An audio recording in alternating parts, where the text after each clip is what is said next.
Labrīt! Šī ir tā diena, un šeit un tagad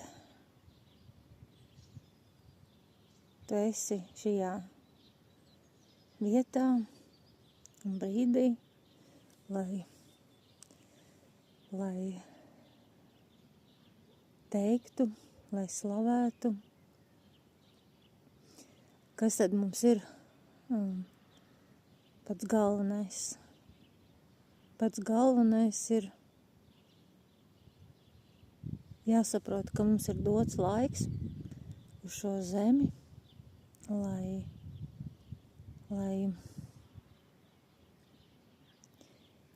mēs slavētu un iepazītu paši sevi.